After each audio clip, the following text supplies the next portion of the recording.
Before I start my speech today, I would first like to introduce myself to everyone. My name is Joonwoo. People call me Percy here, and I'm a South Korean student currently studying in SMIC Private School, Shanghai, which is officially my fifth school in the third country that I've ever lived in so far. Sounds interesting, right? It's about to sound more interesting as you get to hear more in depth of my story.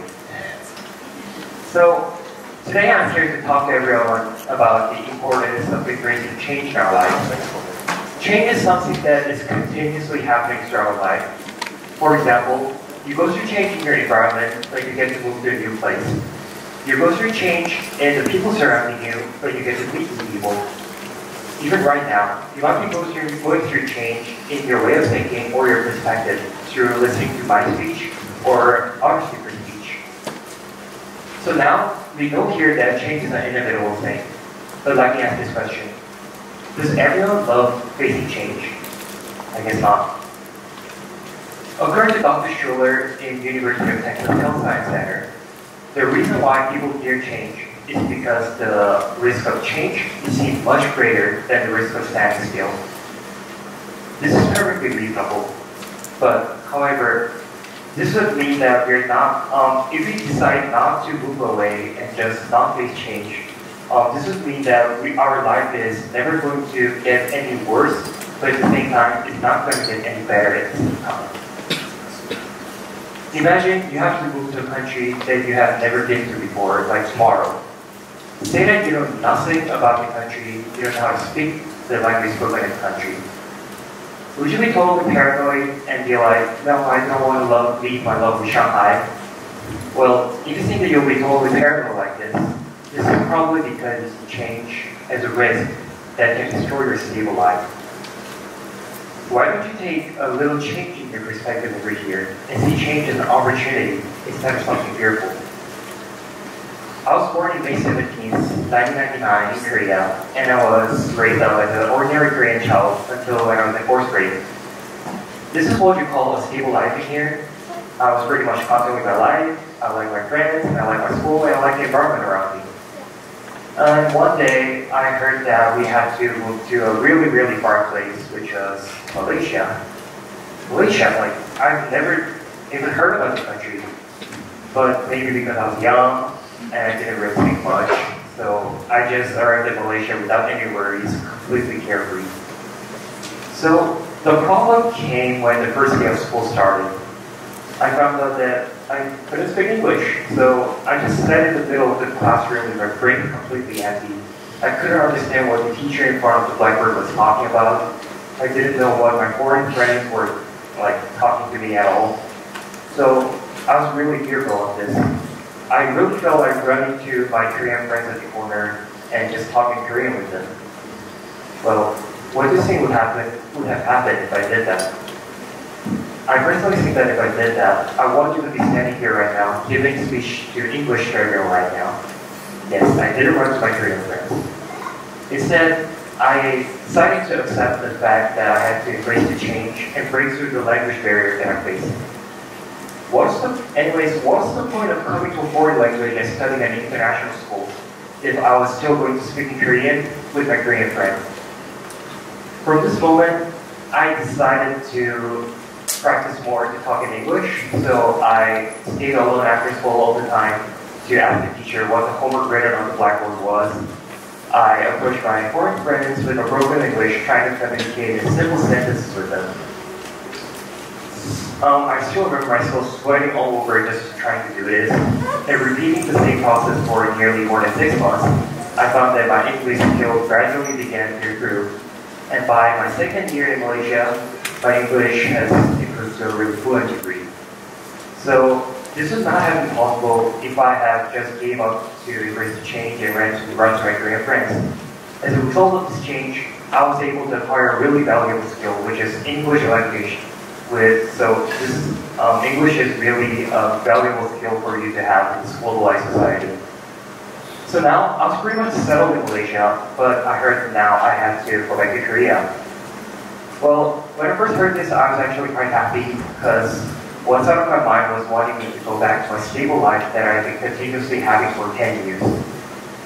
So I went back, And imagine what I felt like. I felt like everything was so dull and boring. Everyone was speaking the same language that I've been continuously listening to for more than 10 years. My friends have never changed at all, and so did my school and my teachers.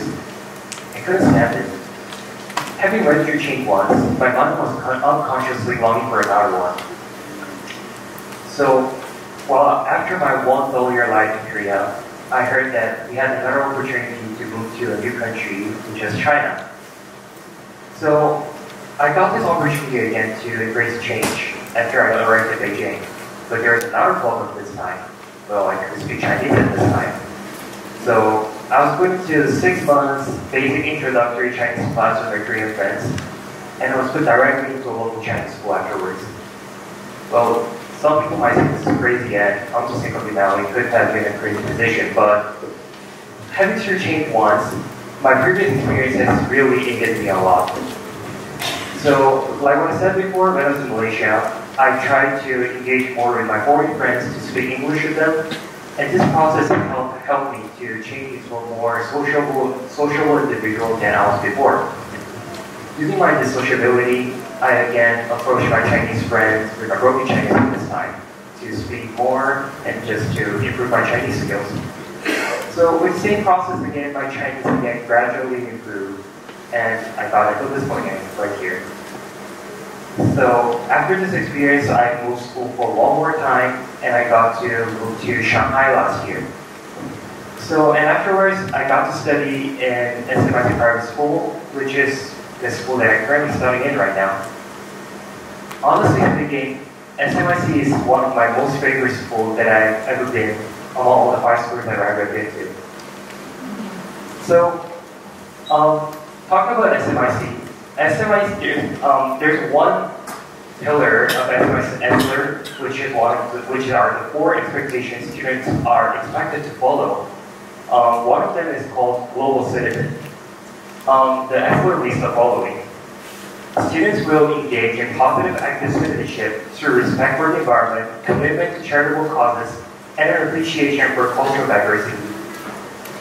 Through this pillar of global citizen, SMIC is nurturing students to face and embrace changes by themselves before they move out to society. So, students in SMIC will get to meet students from different countries with all the different cultures, and they will be able to challenge their perspective and at last broaden their perspective. Despite being located in Shanghai, with this principle, SMIC is successful in nurturing students to be a more global citizens through embracing changes within themselves before they go out to society. Maybe this is the reason why SMIC students are so capable of achieving success in colleges all over the world. Listening to my speech up to this point, some of you might be thinking that the reason why I was able to adapt this quickly and learn this language really quickly was because maybe I was smart or kind of extraordinary, but let me make it straight. I'm just an ordinary Korean child, no different from anyone. The only difference I had was my more open attitude towards change compared to others. I firmly believe that everyone in this room with a more open attitude towards change will be able to achieve success when they get to face changes and problems in the future. No matter if you're a student who's about to move to a new school, or salaryman who's about to move to a new job, or heartbroken and just broke up, please remember my speech and my experience that you have heard today. Never fear loss. Loss is part of the change. You might lose your old friends when you move to new places, but remember, you'll be getting much more new friends who you were never able to meet or engage before. Never fear leaving your comfort zone. Like what I said, staying in your comfort zone might mean that your life is not going to get any bad, but at the same time, it's also going to mean that your life is not going to get any better. Never fear the unknown. If your life is if the whole world is a 1,000-page map, your view of the world might only be limited to a 2-page catalog. So always be open more to change and get ready to face the challenges. There's a saying in Korea that calls someone a frog in a well if he or she believes that that person knows everything about the world, but in reality, that person's view of the world is only limited to a certain area. Do you want to live your short life only as a frog in a well? Certainly not. So, our life is short. We don't get to see and understand everything before we meet our endings, but this doesn't necessarily mean that we don't have to move away from our comfort zone and challenge ourselves. Face those changes, have more open attitude towards those changes, and face the challenges and acquire value wisdom from it. I really wish that all the audiences who listen to my speech today will be able to remember my short story and my experience when they get to face change in the near future. Thank you very much for listening.